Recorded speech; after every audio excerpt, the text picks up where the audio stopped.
Hello friends, this is Rajiv Sharma. The topic of today's strategic analysis or video editorial is Nepal and Nepal's relations with India. What prompts this video? Three things. Number one, about a week back, India constructed an 80-kilometer road near the Lipu Lake region, which is an area of hot dispute between Nepal and India. This was done by India largely to facilitate road travel by Kailash Mansarovar pilgrims. Number two,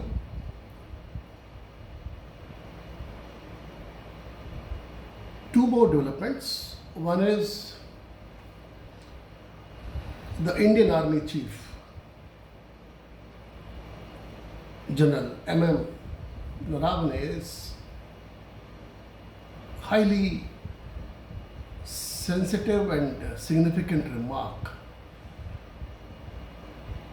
about the protests from Nepal which followed the construction of the Indian road near Lipu Lake region.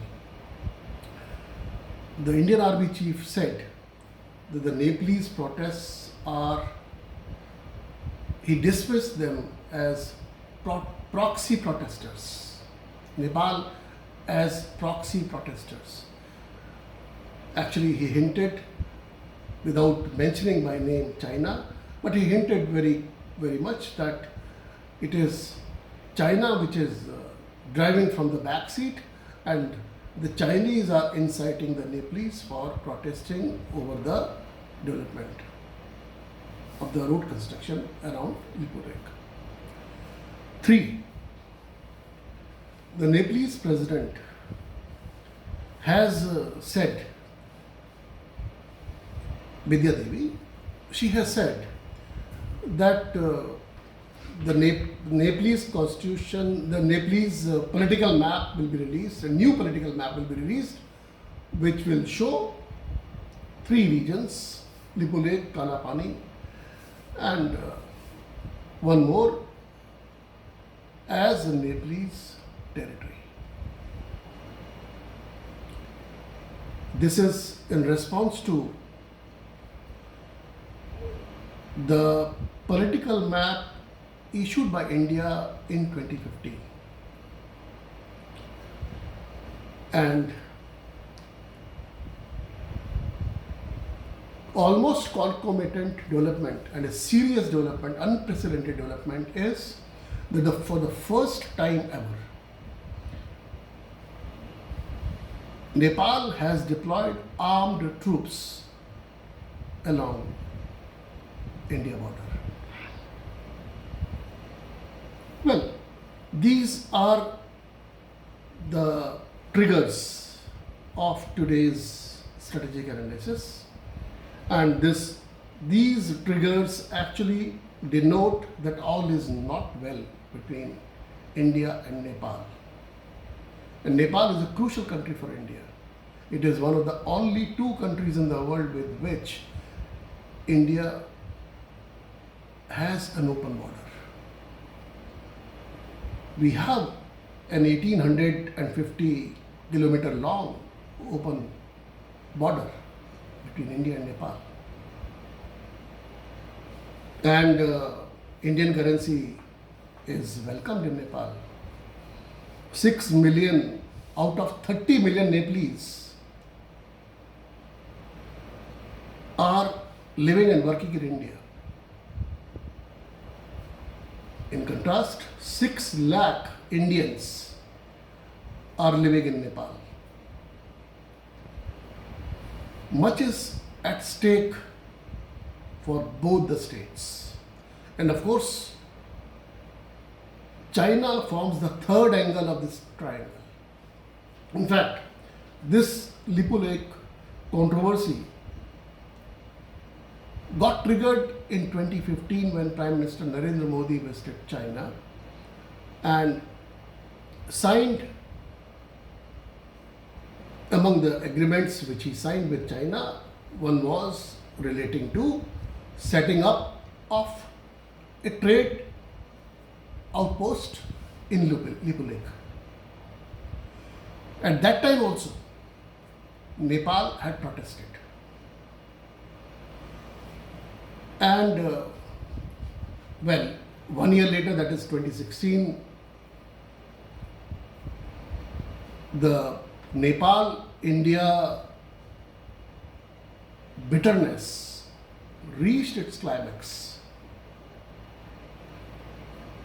when Nepal had come with a new treaty in place of the 1950 Peace and Friendship Treaty, and this was followed by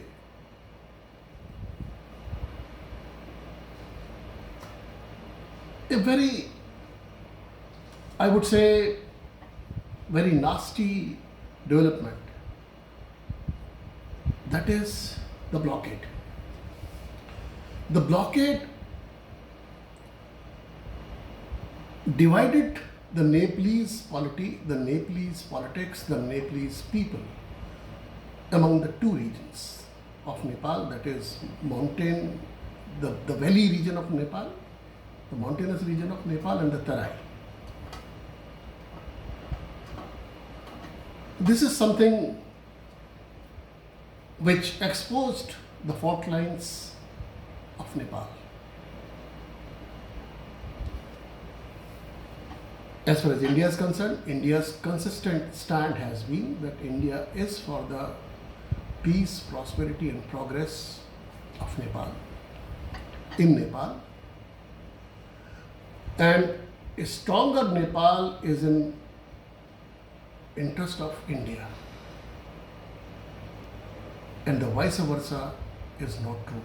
That is, if Nepal were to get into a state of turmoil, it is not good for India. Incidentally, Nepal is the only country which has been paid so many bilateral visits by Prime Minister Modi, as many as 3. Despite that, the relations between India and Nepal are on a downhill. So much so that the social media is agog with all kinds of provocative posts, all kinds of provocative statements and remarks. Some of them suggesting that today there are only armed guards deployed by Nepal on its borders with India. Tomorrow there may be tanks deployed. This is something highly outrageous, to say the least. The two countries which have had a porous border, an open border, deployment of tanks or deployment of armed guards is something unthinkable, undoable. Well, Nepal has been asking India for a foreign secretary level mechanism to iron out the differences, to discuss the issues at hand. And they have suggested as many as 2 dates also for this meeting.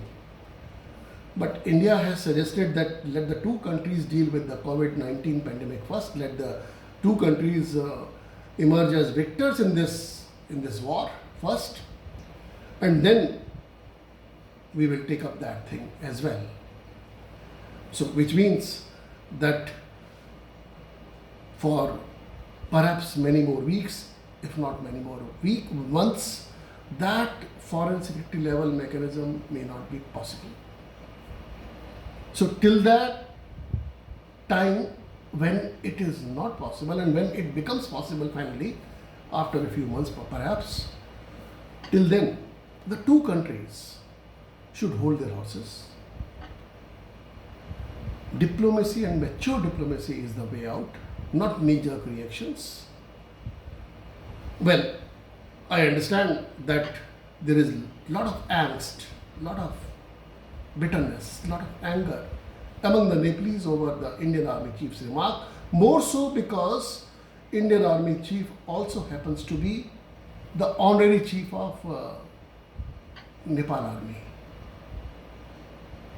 A rare honor which Nepal does not give to any other foreign country, including China, its best friend. Now, we should also realize, and I hope India does realize that it is absolutely Nepal's own business with which it has friendship. China, for instance, China is a sovereign country, Nepal is a foreign sovereign country, and if the two decide to go together further down, let them. It should not affect India-Nepal relationship. And also, the China factor has always been there in Nepal and will always be. Now, with those words, friends, I would look forward to your comments, your reactions, and I do hope that you will subscribe to my channel. Thank you very much.